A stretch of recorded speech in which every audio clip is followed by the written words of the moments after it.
Olá, turma, bom dia, tudo bem com vocês? Bom, hoje é a nossa aula de revisão, iremos relembrar um pouquinho do que nós já estudamos, do que nós trabalhamos durante a primeira unidade, para vocês fazerem as avaliações, certo? Hoje eu irei falar um pouquinho de cada um desses conteúdos, irei listar aqui quais foram os conteúdos, para que vocês possam anotar. Vocês têm material tanto no caderno quanto material impresso que eu enviei para vocês. Realizamos o vídeo, realizamos a atividade. Infelizmente, não conseguimos concluir aquela filmagem, mas conseguimos fazer, né? Então, turma, vou listar os conteúdos, prestem atenção.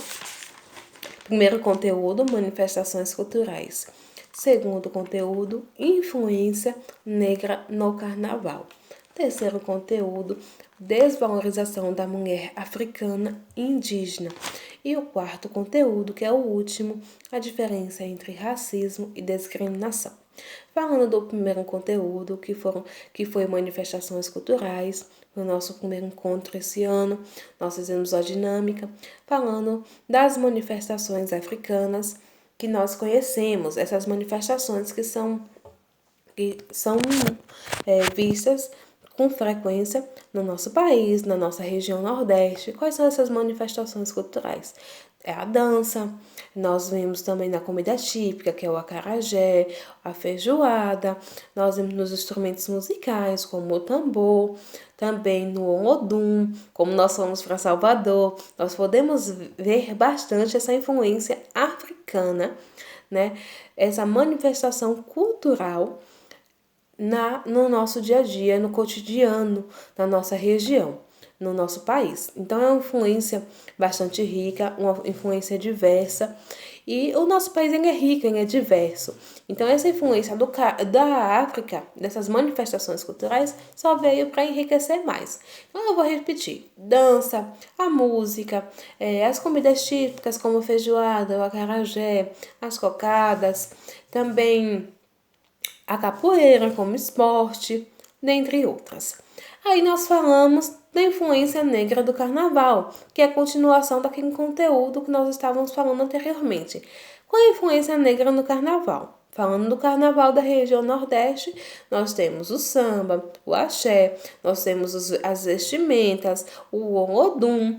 É uma influência muito grande, essa influência africana no carnaval da região Nordeste, tanto nas músicas, os ritmos musicais, o olodum mesmo, como a gente pôde ver de pertinho, é uma influência enorme. Você consegue enxergar a cultura africana ali, só que agora já é uma mistura da cultura africana com a cultura nordestina.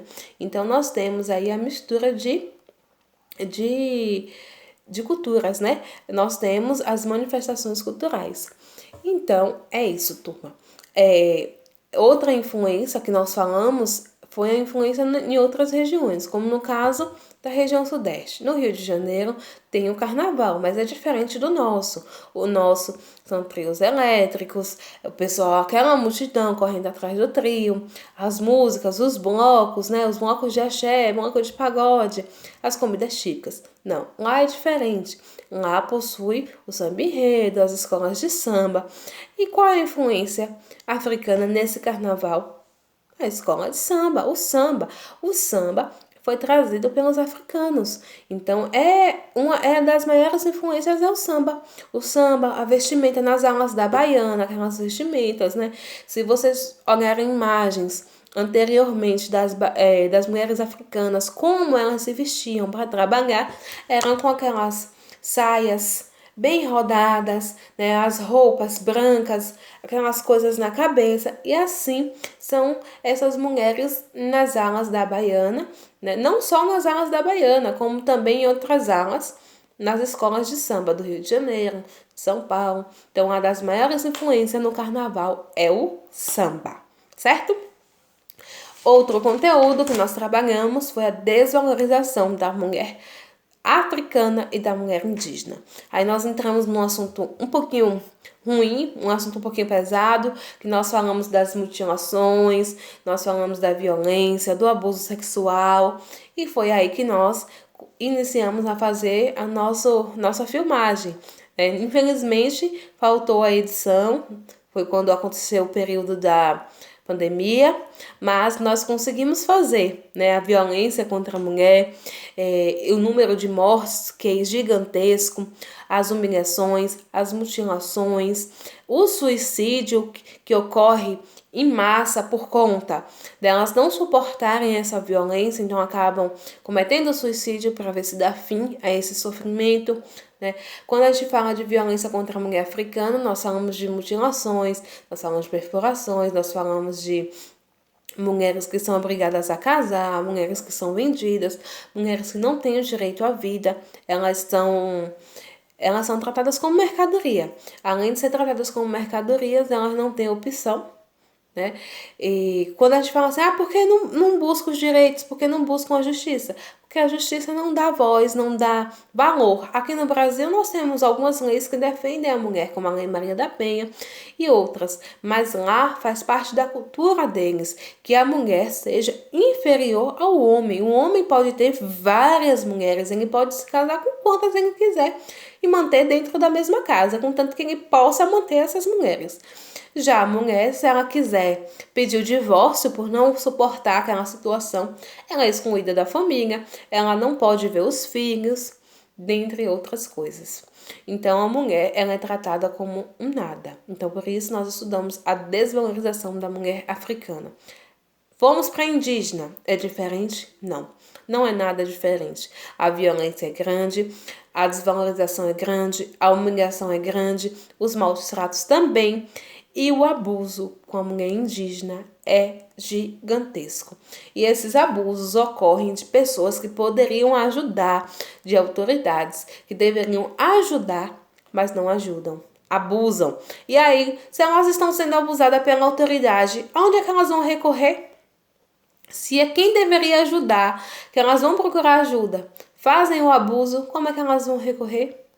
Felizmente, acabam que quando saem da aldeia, além de perder o direito de ver os filhos, de perder o contato com a família, elas são abusadas e aí não tem um retorno, não tem como voltar para a sua origem. Acabam sendo escravizadas, né, levadas para casas de costuras, onde trabalham horas e horas e horas por dia, têm uma má alimentação, não têm um salário e ficam endividadas. Porque quando elas são levadas para essas casas de costura, para essas casas para trabalhar, são com a promessa seguinte: você vai trabalhar, eu vou te pagar um salário, desse salário você paga o seu aluguel e sua comida.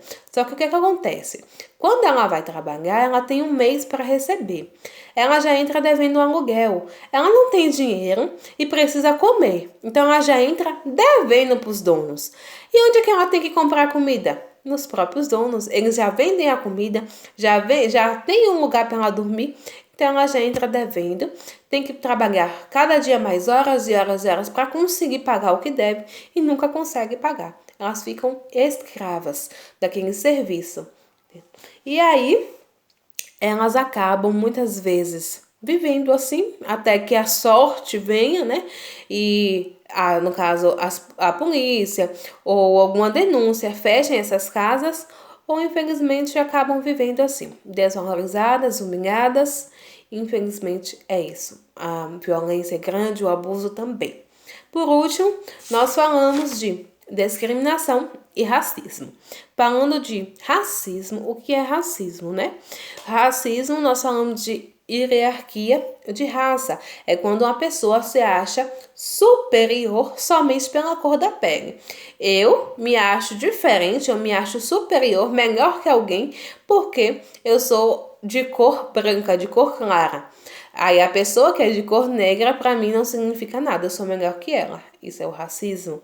Aí falamos também de discriminação. É quando alguém discrimina o outro, não só pela cor de pele, é por questões de cabelo, questões raciais, questões sexuais. Então, nós temos a diferença do racismo e da discriminação. O racismo no nosso país, ele é grande, ele é gigantesco. A discriminação não é nada diferente. Também é gigantesca. O que nós estudamos sobre o racismo e sobre a discriminação é que cada dia mais ela aumenta, ela piora. E nós vemos aí no dia a dia a diferença de classes, quando nós trabalhamos as cotas raciais, quando nós trabalhamos em questão de cargos políticos, há um racismo, há uma discriminação muito grande. Turma, esse foi a nossa revisão para a gente relembrar os conteúdos que foram simples. A avaliação de vocês vai estar simples também, serão poucas questões. E qualquer dúvida estarei disponível para ajudar vocês, tá bom? Estarei aqui no privado para ajudar vocês. Espero ter ajudado vocês, que vocês tenham tirado as dúvidas. Façam a revisão e qualquer coisa me chamem.